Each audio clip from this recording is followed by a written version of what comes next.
Os chefes das famílias dos levitas se aproximaram de Eleazar, o sacerdote, de Josué, filho de Num, e dos chefes das famílias das tribos dos filhos de Israel em Siló, na terra de Canaã, e lhes disseram: O Senhor ordenou por meio de Moisés que nos fossem dadas cidades para morar e também os seus arredores para os nossos animais. E os filhos de Israel deram aos levitas da sua herança, segundo mandado do Senhor, algumas cidades e os seus arredores. A sorte caiu para as famílias dos coatitas, assim os levitas, que eram descendentes do sacerdote Arão, receberam por sorteio 13 cidades das tribos de Judá, Simeão e Benjamim. Os outros filhos de Coate receberam por sorteio 10 cidades das famílias da tribo de Efraim, da tribo de Dan e da meia tribo de Manassés. Os filhos de Gerson receberam por sorteio 13 cidades das famílias da tribo de Issacar, da tribo de Assé e da tribo de Naftali, e da meia tribo de Manassés em Bazã. Os filhos de Merari receberam por sorteio, segundo as suas famílias, 12 cidades das tribos de Ruben, Gade e Zebulon. Os filhos de Israel deram aos levitas essas cidades e os seus arredores por sorteio, como o Senhor havia ordenado por meio de Moisés. Até aqui, vamos orar. Senhor nosso Deus, nosso Pai, muito obrigado, Senhor, pela leitura da Tua Palavra. Muito obrigado pelo culto que prestamos ao Senhor até aqui. Nos capacita para que possamos entender mais uma vez o que o Senhor quer nos falar nesta manhã, através do livro de Josué. Nos abençoa em nome do Teu Filho amado Jesus. Amém.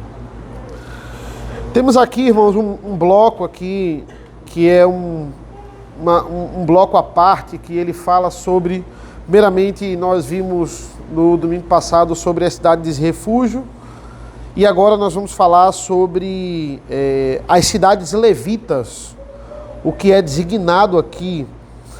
E o que temos no capítulo 21, na verdade, é a conclusão de todas essas distribuições das terras aqui, que começou desde da metade ali do livro de Josué.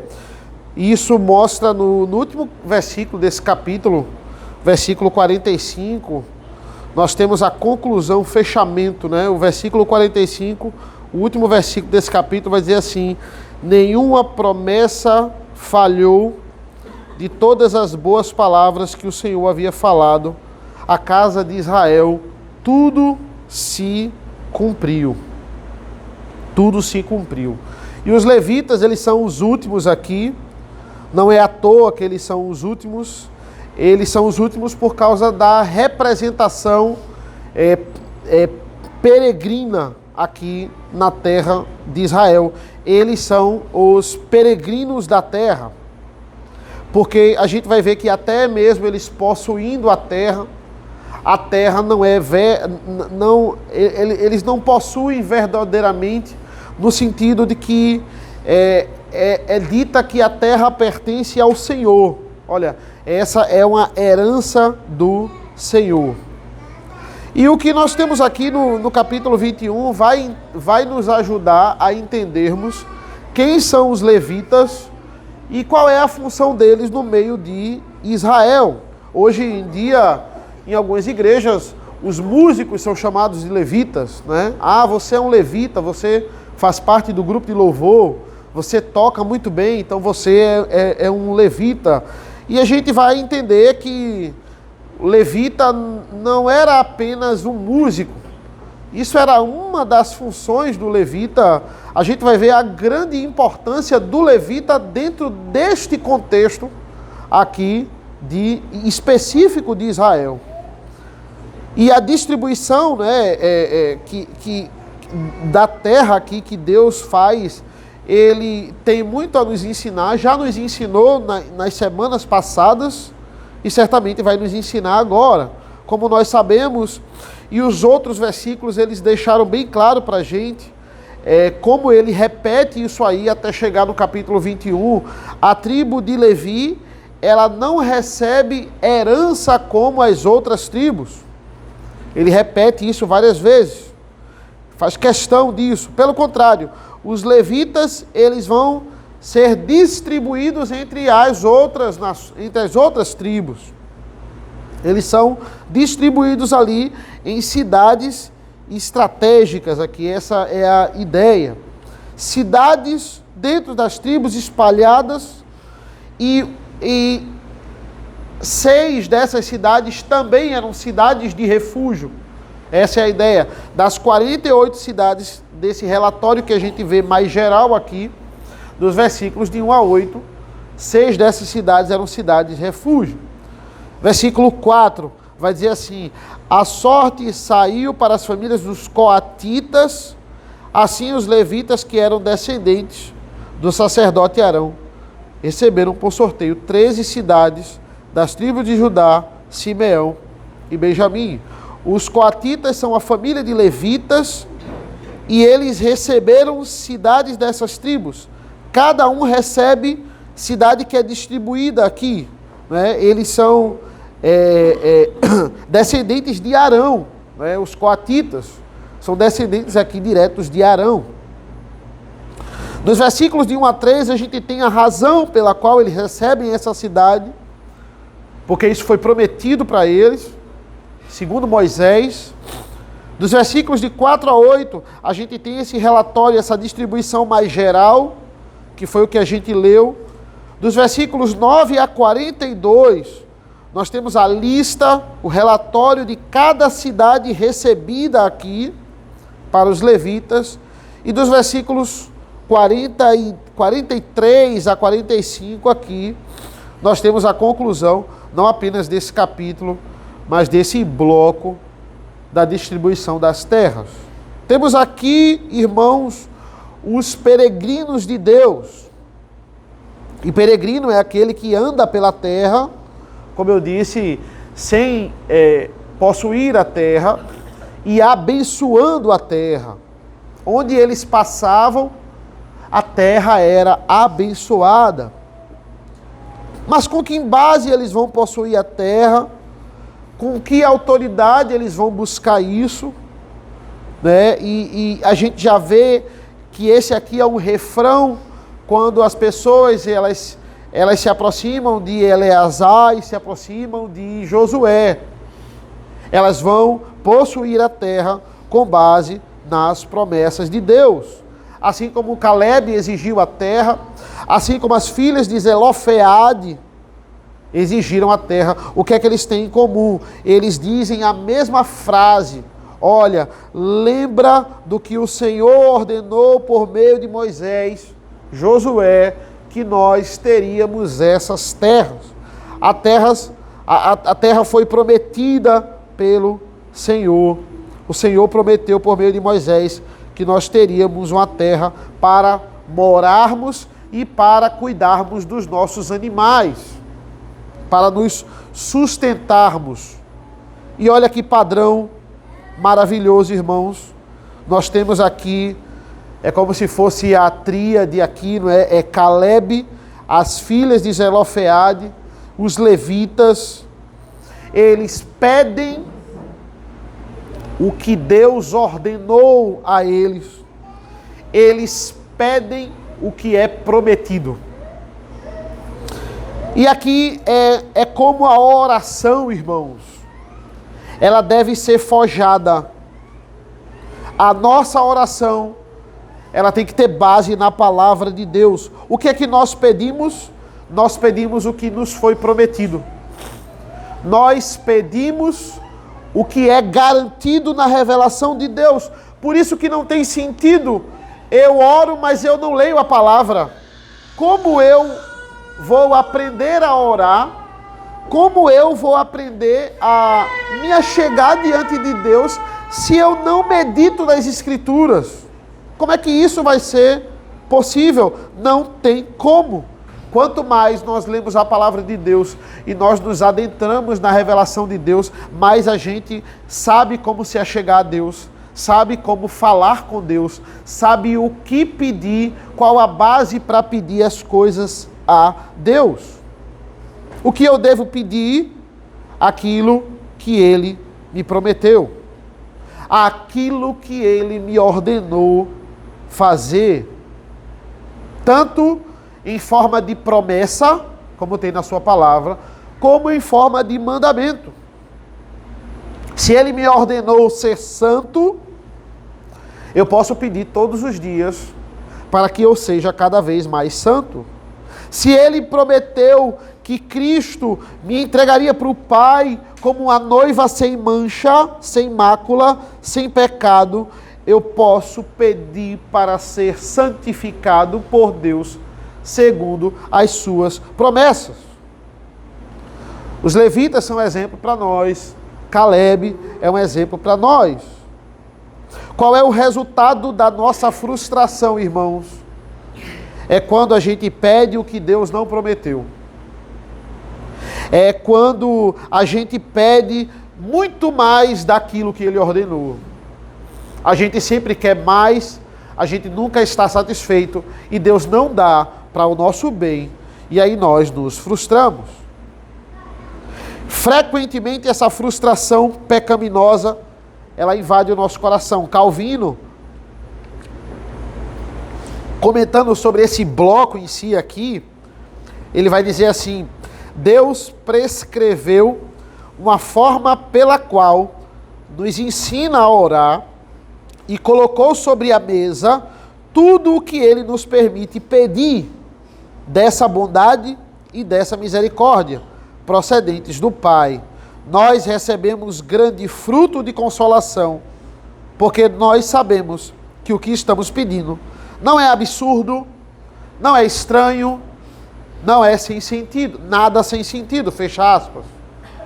A palavra de Deus nos ensina a nos frearmos e a entendermos o que a gente pode pedir a Deus. É isso que Calvino vai dizer. Ele comentando a oração do Pai Nosso, ele diz assim, olha, a oração do Pai Nosso é uma forma clara de declarar. É isso que está sobre a mesa, Calvino vai dizer. É isso que eu posso pedir a Deus. Ele vai dizer, nada é inaceitável a Ele, desde que o que estamos pedindo esteja nas suas palavras, nos seus escritos, esteja nas promessas que Ele fez. Dentro disso, nada é absurdo. Todas as promessas de Deus, irmãos, quando nós nos adentramos nela, quando nós nos adentramos nos seus mandamentos, elas podem ser transformadas em oração. Quando a gente diz assim, Senhor, supre as nossas necessidades, nos dá o pão nosso de cada dia, nós podemos pedir isso com propriedade, porque está na promessa de Deus. Perdoa os nossos pecados, não os deixe cair em tentação. Antes de tudo, santificado seja o teu nome. Seja feita a tua vontade. Os levitas nos ensinam a como pedir diante de Deus, diante de peregrinos que somos. Do mesmo jeito, irmãos, que nós temos na palavra de Deus, algumas orações que nós chamamos de imprecatória. São orações mais fortes, mas também são orações baseadas na promessa de Deus. Senão não estava lá nos Salmos. Senão não estava na narrativa bíblica. Entenda, oração imprecatória, ela não deve ser nada pessoal. Ah, eu quero uma vingança pessoal contra a pessoa, então eu vou orar para que ela se dê mal, para que ela... Não tem nada a ver com isso. Eu peguei um exemplo aqui, o Salmo 137, que é um dos que as pessoas ficam mais escandalizadas. É quando diz assim, ele está falando aqui sobre a Babilônia e sobre os edomitas que zombaram e torceram pelo cativeiro babilônico. Inimigos do povo de Israel, descendentes de Esaú. E ele vai dizer assim, filha da Babilônia, você que será destruída, feliz aquele que lhe retribuiu o mal que você nos fez. Feliz aquele que pegar os seus filhos e esmagá-los contra a pedra. Olha que pesado a gente pode ver no primeiro momento, né?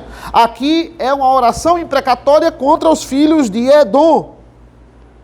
Mas aqui, irmãos, não existe uma vingança pessoal em querer a morte dos que comemoraram a sua derrota e até impulsionaram isso. Mas aqui é uma promessa do Senhor. A promessa do Senhor falava que quando esses povos fossem arrasados, quando eles fossem invadidos, quando isso acontecesse, era o momento exato que simultaneamente eles seriam libertos. Essa é a promessa de Deus. O pedido dessa grande punição severa não é para que eles saciem a sua sede de vingança, e sim porque as promessas de Deus diziam que isso ia acontecer simultaneamente com a liberdade deles. A oração consiste em dizer: Senhor, cumpre logo isso. Se é para a gente ver a derrota dos nossos inimigos, enquanto formos libertos, para nós cultuarmos ao Senhor no teu santo templo, que isso aconteça logo. Queremos voltar. Eles sabiam e desejavam que o Senhor cumprisse aquilo que ele falou. Essa é a oração. Cumpre logo, Senhor. Da mesma forma, quando nós oramos: Maranata, ora vem, Senhor Jesus. O que é que nós estamos dizendo? Que os teus inimigos, Senhor, sejam destruídos de uma vez. Quando a gente clama para que Jesus volte, é exatamente isso. É a mesma oração do Salmo 137. Se é preciso que o Senhor mate os inimigos e jorre sangue das suas vestes, como nos é dito lá em Apocalipse, como a gente leu agora em Jeremias, é o sinal do cativeiro, é os inimigos sendo destruídos na volta do cativeiro. Tudo isso aponta para a segunda vinda de Cristo.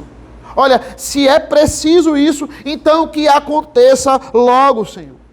Porque a gente sabe que logo após isso vai vir a nova Jerusalém. As almas do que estão com Cristo, elas estão vendo a maldade no mundo. E elas estão clamando por isso. Olha, elas não estão pecando, elas estão clamando a Deus por justiça. Senhor, quando é que o Senhor irá fazer, completar, irá voltar? Elas não estão pecando quando estão clamando isso. Não existe pecado, pelo contrário. É uma forma de orar segundo as promessas de Deus. Esse é um exemplo para nós dos levitas. Nos dá a terra, porque isso nos foi prometido, para nós morarmos e para nós cuidarmos dos nossos animais. Segundo ponto aqui, irmãos, é a vantagem de pregar em sequência, é que jamais, ninguém pode nos acusar de sermão de carapuça, ou a gente está falando indiretamente para um ou para outro. A ideia aqui é a gente sempre pregar dentro do contexto do texto. E de fato, existe um princípio sendo lançado aqui, daquele que é do sustento daquele que cuida da casa de Deus. Ou seja, isso é muito sério, né? O que eu falar aqui não vai ser nenhuma carapuça para os irmãos, ou para a mesa administrativa da igreja, de forma nenhuma, sobre o cuidado da ovelha com o pastor, porque na verdade, o que eu provo com a minha vida e a vida da minha família é justamente o cuidado da igreja, o cuidado de vocês para comigo, né, e para com a minha família. Se nós estamos aqui, estamos bem, estamos saudáveis, de pé, com condições de cultuar a Deus, nós devemos agradecer a Deus pelo cuidado dos irmãos. Então, o que provamos com a nossa vida como pastores, na verdade, é o amor e o cuidado dos irmãos e o cuidado de Deus em sempre me honrar a minha família, através da ajuda e da igreja. Mas aqui, quando os levitas eles pedem a cidade, eles estão pedindo pela provisão que eles precisavam, né? Os levitas e os sacerdotes, eles foram colocados como ministros separados de Israel, e eles eram usados ali, né? Eles se tornavam sacerdotes, eles faziam o sacrifício, os outros mantinham o tabernáculo junto com o sacerdote. Todo aquele sistema que o pastor Rodrigo, ele detalhadamente está nos explicando lá em Hebreus, todo algo que parece um açougue, aquele trabalho de matar os animais, aquela limpeza que precisava ser feita, retirar dos animais para entrar o outro, todo aquele trabalho pesado que a gente está vendo, a manutenção daquilo era feito pelo sacerdote e era feito pelos levitas. É um trabalho grande, é um trabalho muito pesado. Imagina toda a nação trazendo esses animais, cada ritual específico, era preciso muita gente para que isso fosse organizado. Mas eles apenas, irmãos, eles viviam nas cidades, mas eles não possuíam a cidade. Eles têm esse status de peregrinos. Eles vivem, mas eles não possuem, diferente dos outros. Esse é o que está sendo determinado aqui. Se a gente voltar, por exemplo, Josué 13, 14, é um dos versículos que ele repete, ele vai dizer assim, Josué 13, 14, ele vai dizer: foi somente a tribo de Levi que Moisés não deu herança, as ofertas queimadas do Senhor, Deus de Israel, são a sua herança, como já lhe tinha dito. Eles não possuem a terra, eles não têm raízes na terra. Olha, o rei Davi, ele se descreve como peregrino num certo momento, quando ele vai dizer que nos nossos dias na terra, a terra é como sombra, que nós somos peregrinos nessa terra. No Salmo 39, 12, o salmista, pedindo a intervenção do Senhor, ele vai declarar, ele vai dizer assim: ouve, Senhor, a minha oração, escuta-me quando grito por socorro, não fiquem insensíveis às minhas lágrimas, porque eu sou forasteiro diante de ti, peregrino, como todos os pais foram. A Bíblia insiste quando nos trata como peregrinos, na ideia de que estamos de passagem nesse mundo. Insiste em dizer que somos filhos de Deus e que nos foi prometido uma herança na eternidade. E aqui estamos de passagem. Essa é uma realidade. E isso aí, irmãos, não deve nos fazer entrarmos em desespero. Pelo contrário, deve nos confortar. Estamos aqui de passagem. Porque a gente sabe que toda dor, toda tristeza, toda angústia, ela tem um prazo de validade. Ela não é eterna. Toda insegurança, ansiedade, isso vai passar. Existem aquelas pessoas que têm um amor pela sua terra, mas um amor que até se torna idolatria. Ah, eu sou nordestino, eu tenho orgulho da minha terra, eu tenho orgulho de ser nordestino.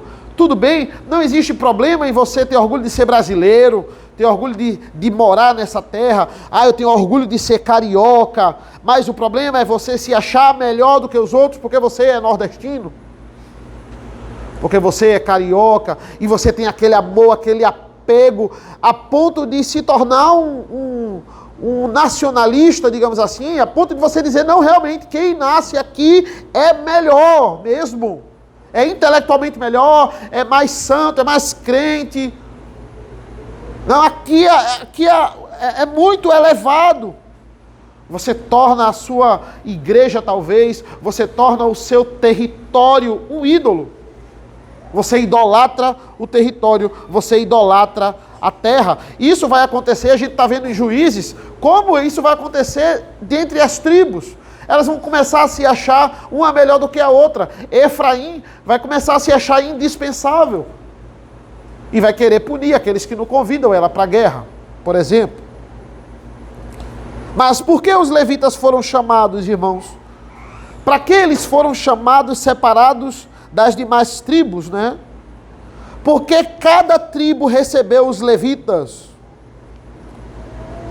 Calvino ele vai dizer assim sobre os levitas, como um tipo de guardiões de cada distrito, para reter o povo, para que eles pudessem praticar um culto puro ao Senhor, para prevenir o povo, a fim de prestarem um culto puro a Deus.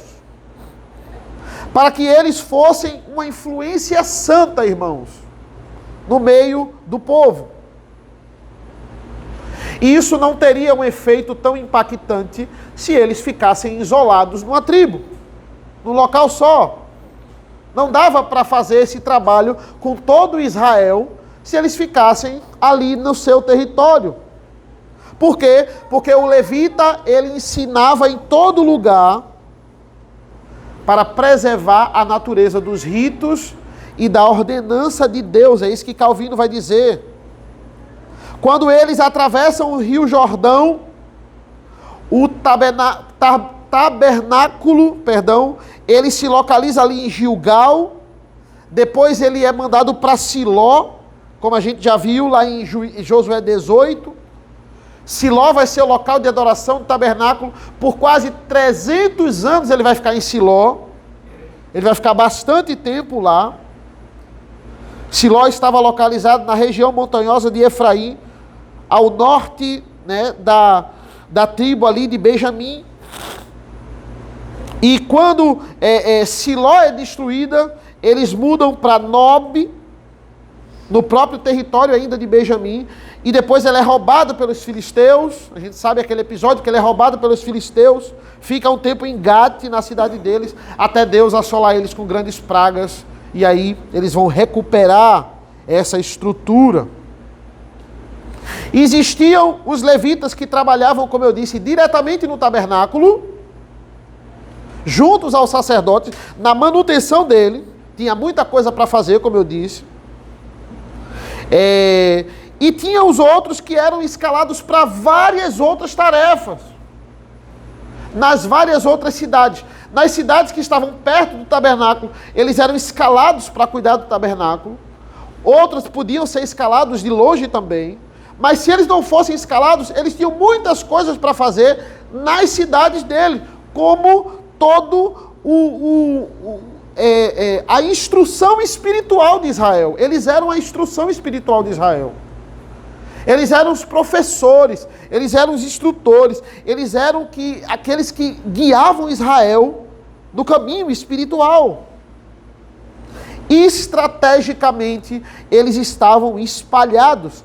Educação espiritual, função administrativa, logística em Israel. Eles organizavam as festividades religiosas de Israel para que ninguém esquecesse, e também eram responsáveis pelo louvor de Israel. Também pelo louvor. Eles tocavam instrumentos, eles conduziam a nação a louvar ao Senhor. Essa era uma das funções, mas ao todo eles eram responsáveis por manter o Israel espiritual funcionando. Um dos grandes sonhos dos puritanos, um certo comentarista vai dizer, era espalhar presbíteros em todos os lugares nas cidades. Esse era até um plano deles de colonização, nas feiras, nos mercados, nos negócios, nos colégios, para que eles pudessem se comunicar e insistir e pregar o evangelho e exortar. Os levitas não levavam apenas os 10 mandamentos, mas eles também ensinavam os 10 mandamentos. Ensinavam a ler os 10 mandamentos, ao povo gravar os 10 mandamentos, a lei do Senhor. Ou seja, o que é o levita espalhado na nação de Israel é sinal do amor de Deus, do cuidado de Deus, da bondade de Deus.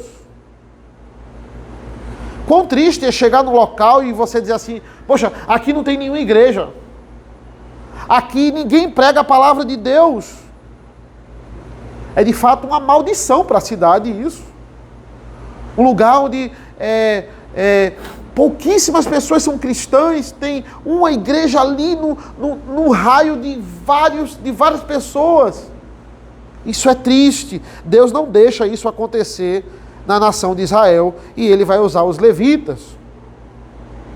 E por último, irmãos, terceiro e último ponto, os levitas vão mostrar na prática como Deus é fiel a ponto de provar que Deus dá tudo aquilo que ele prometeu. Aquilo que ele prometeu. Veja os versículos 43 a 45.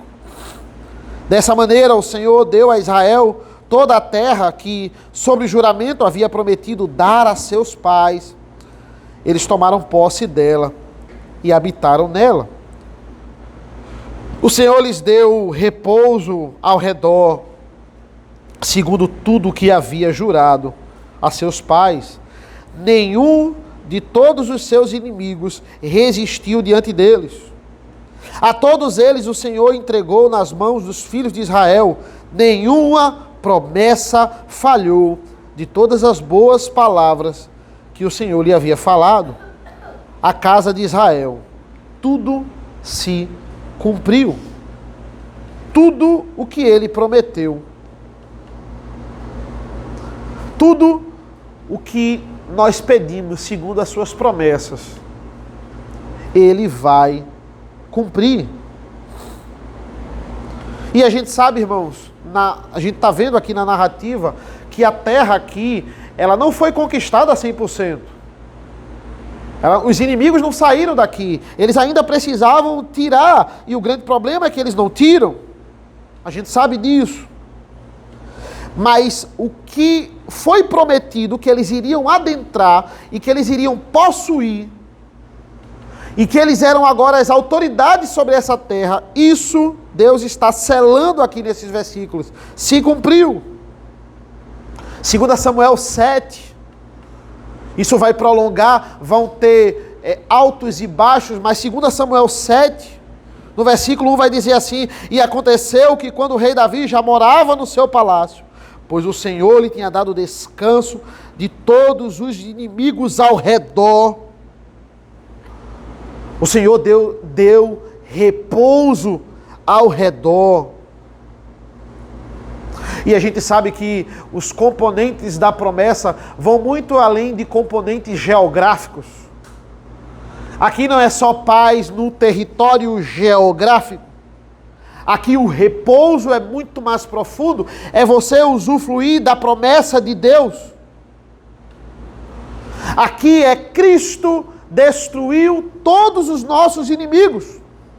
Cristo na cruz do Calvário, ele nos deu repouso quando ele matou o pecado, o diabo e a morte. Não são mais uma ameaça para nós. Nós estamos entrando no repouso, na paz de Deus. E a promessa é que nós vamos viver com Cristo plenamente. E é interessante porque nós já entramos no descanso, mas esses males ainda têm poderes sobre nós. Nós passamos por lutas, aflições, impaciência muitas vezes.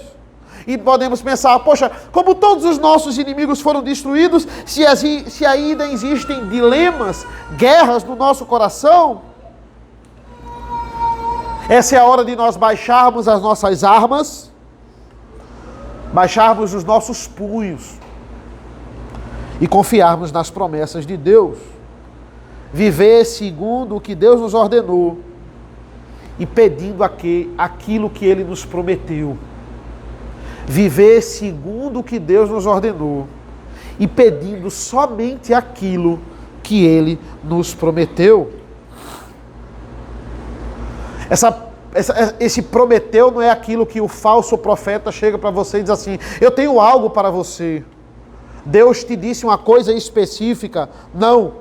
O que ele prometeu está escrito na sua palavra. Olha a saudação de Paulo lá em Efésios 1:3. Bendito seja o Senhor, seja o Deus e Pai, o nosso Senhor Jesus Cristo, que nos abençoou com todas as bênçãos espirituais nas regiões celestiais.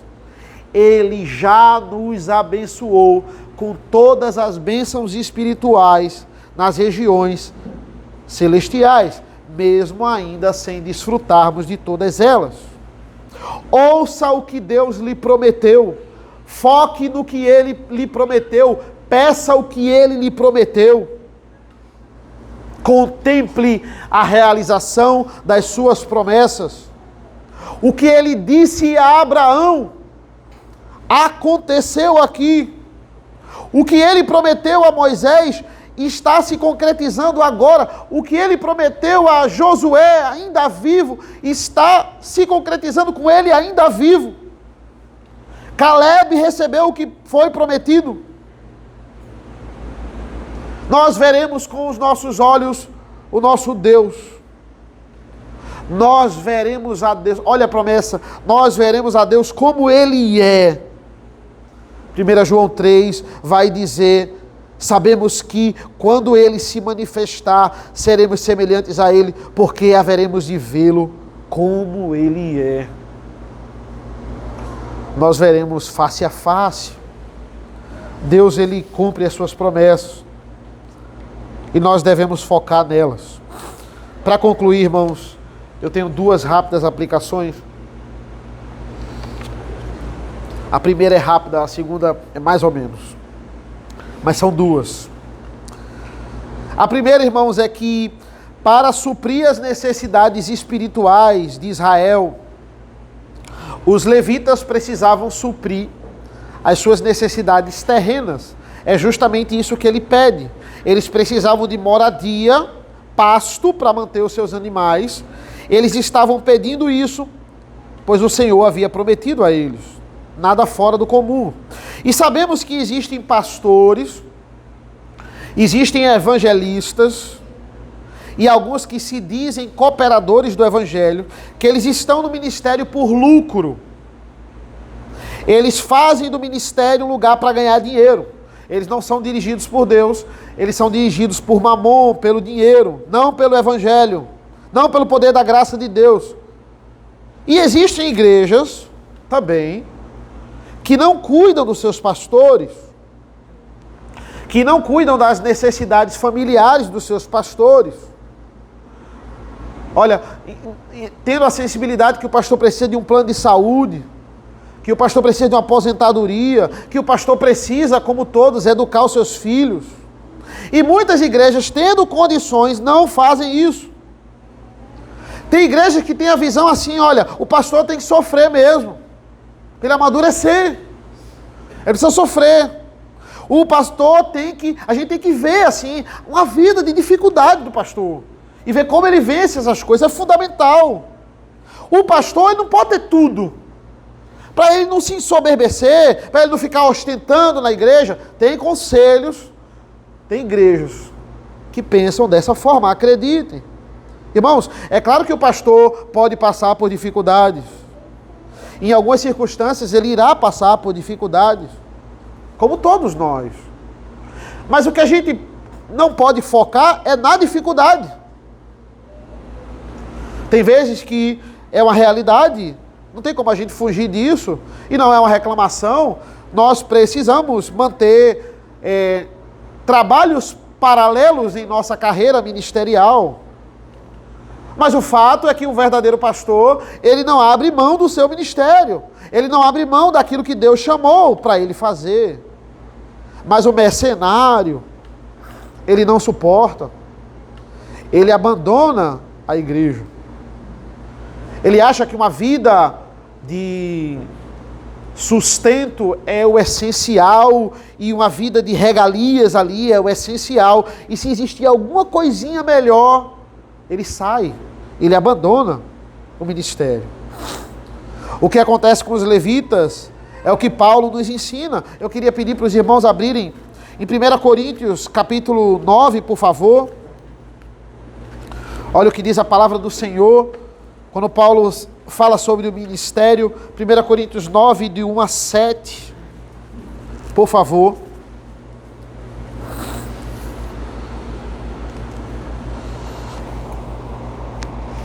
Paulo ele está aplicando aqui o que é fundamentado em Josué. 1 Coríntios 9 diz assim: será que eu não sou um homem livre? Não sou apóstolo? Não vi Jesus, nosso Senhor? Por acaso vocês não são fruto do meu trabalho no Senhor? Se não sou apóstolo para os outros, certamente eu não sou para vocês, porque vocês são o selo do meu apostolado no Senhor. A minha defesa diante dos que me questionam é essa: será que nós não temos o direito de comer e beber? Será que não temos o direito de levar conosco uma mulher crente como esposa, como fazem os demais apóstolos, os irmãos do Senhor e Cefas? Ou será que somente eu e Barnabé temos de trabalhar para viver? Quem é que vai à guerra às suas próprias custas?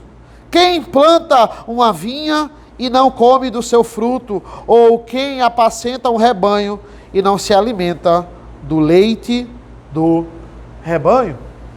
Esse é o argumento aqui. A realidade do ministério pastoral é essa aqui. Se nós trabalhamos, nós temos o direito de receber o que é fruto do nosso trabalho. Eu digo isso porque tem igrejas que dizem: olha, você faz o quê? Eu sou pastor. Certo, mas você trabalha em quê? Como assim? Tem igrejas que pensam assim: certo, mas qual é o seu trabalho? Eu sou pastor. Não, mas o seu trabalho, isso aí é um hobby, é o quê? É uma recreação? Não existe isso. Como peregrino, eles nos ensinam a orar e eles nos ensinam a depender de Deus, depender das promessas de Deus. E por último, irmãos, como a gente fechou esse bloco aqui da distribuição das terras, é algo que é muito importante nós ressaltarmos, é o destino de duas tribos em Israel, especificamente. Por causa do pecado de Simeão e Levi. Lá em Gênesis, como é ressaltado em Gênesis 49, a promessa deles. Eles são castigados. Simeão e Levi, eles são amaldiçoados por Deus. Simeão é castigado porque ele se torna uma tribo dentro da outra. Ela fica dentro da tribo de Judá, Simeão. Ela não vai ser tão independente, porque ela depende de que Judá guarde ali ela, para que ela não se dê mal também. Ela depende, de um certo modo, daquele governo de Judá. Ela vai ter que depender da outra. E Levi, o castigo dela é que ela não vai ter um território unificado. Ela vai ter um território espalhado em 48 cidades. Elas não poderiam produzir riquezas, elas não poderiam comercializar como as outras. E nisso Deus está mostrando como Ele é justo com Simeão e Levi em destruir os siquemitas lá na época de Jacó. Você pode dizer, um levita que nasceu nessa época, o que eu tenho a ver com isso? Com o pecado de Levi na época de Jacó. Será que isso é justo? Mas Ele é um Deus que Ele está mostrando ser justo e na prática Ele está visitando a iniquidade dos pais até a terceira e a quarta geração daqueles que o aborrecem. Mas, ao mesmo tempo, irmãos, veja que coisa maravilhosa, a gente pode ver o cuidado e o amor na vida de Simeão e Levi. A gente pode ver que Deus é justo, mas Ele é misericordioso, porque Simeão fica dentro de Judá, isso é ruim, mas que tribo Deus vai separar para eles ficarem dentro? Uma tribo que era a mais fiel, a gente pode ver na história, a mais segura, porque eles eram grandes guerreiros, grandes reis, procedem de Judá. Judá era do sul, e o sul foi abençoado pela sua fidelidade. Simeão era protegida e cuidada por Judá. Todas as outras tribos, irmãos, todas as outras, elas foram dominadas pelos assírios. 721 a.C. Elas são dominadas, e olha, se fosse para escolher entre ser dominada pelos assírios e pelos babilônicos, eu escolheria os babilônicos.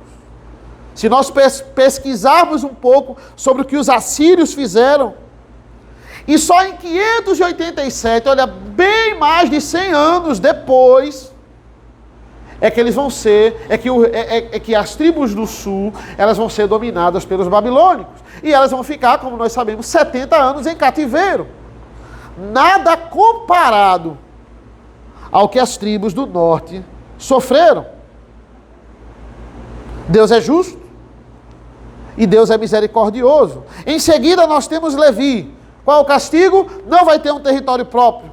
Mas, irmãos, parem para pensar. O que seria de Israel sem a função que Deus designou a Levi? Os sacerdotes vinham de Levi, os levitas estavam espalhados, sendo usados para abençoar todas as tribos. Todas as tribos tinham mais de uma cidade levita. Deus distribui assim. Deus, ele está pegando o seu próprio castigo e ele está abençoando dentro do seu próprio castigo, sem deixar de executar a disciplina, trabalhando apesar do pecado. Deus não vai tornar Levi inimiga de Israel.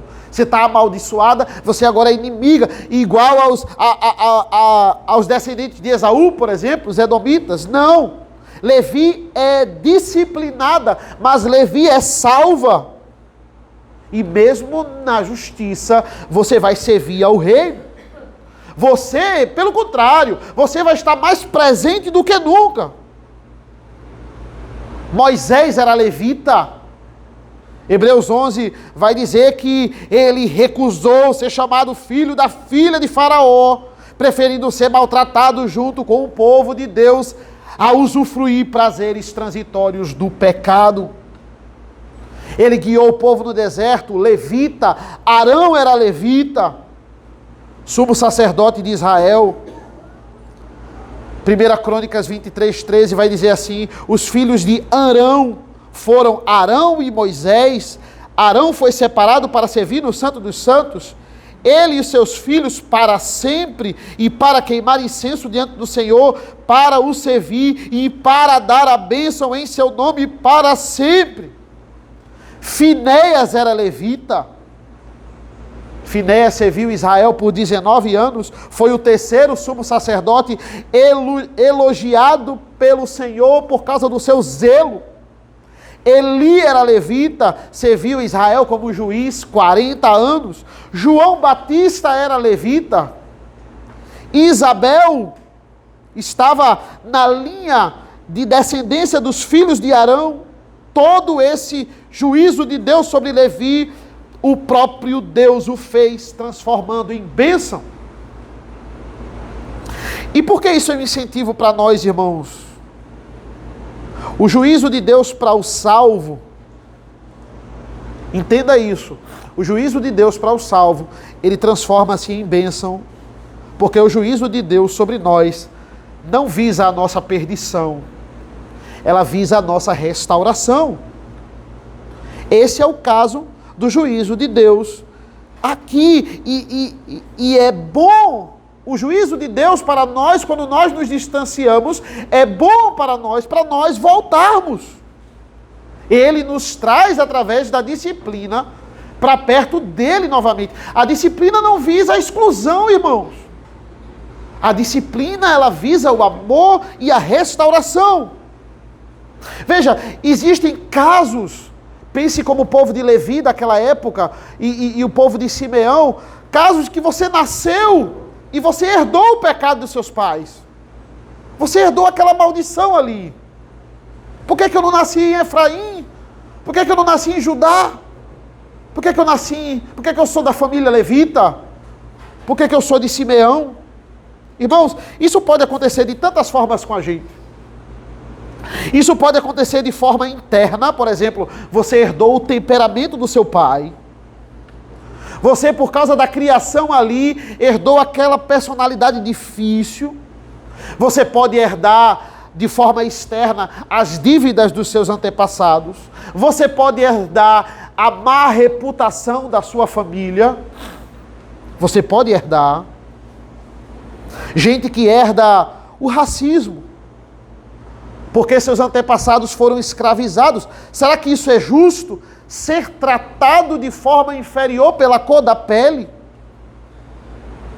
Ser tratado por causa de uma dívida, por causa de uma coisa que falaram mal da sua família e já atrelam a você por algo que você nunca fez?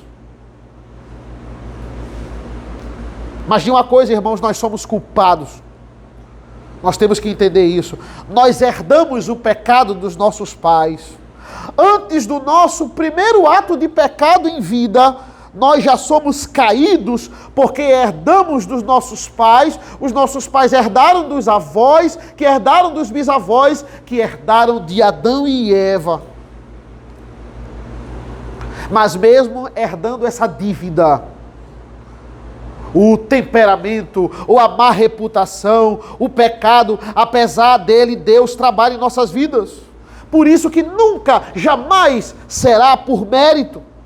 Porque mesmo herdando tudo isso, nós, acima de tudo, antes da fundação do mundo, somos herdeiros do céu, em Cristo Jesus. Por isso, irmão, solos Cristo. Só nele temos misericórdia no Senhor. Simeão e Levi, elas só encontraram a misericórdia por meio de Cristo. E vivendo pela piedade, vivendo em novidade de vida, nós podemos angariar o favor divino, restaurar a santidade da nossa família. Não é uma má reputação que vai estragar a minha família agora, que é uma família da aliança. Não é uma dívida que vai acabar com a minha família. Não é o temperamento dos meus antepassados que vai estragar o pacto de Deus comigo e com a minha família. Para concluir, irmãos, existe um escritor americano que eu gosto muito, autor de vários contos. Ele vai dizer assim, em um dos seus contos: aproximar-se do que segura a vara alivia a disciplina. Por quê? Porque se somos salvos, a disciplina do Senhor vai chegar, querendo ou não. De forma rebelde, você recusando ou você aceitando. Por isso, aproximar-se do que segura a vara alivia a disciplina. Se você sofre por causa do pecado, isso é o Boyce que vai dizer. Ele vai dizer assim: se você sofre por causa do pecado, aproxime-se de Deus e descubra que Ele está muito mais pronto a transformar a punição do que em você vir até Ele. Aproxime-se de Deus e descubra que Ele está muito mais pronto em transformar a punição do que em você querer vir até Ele. Amém? Vamos orar.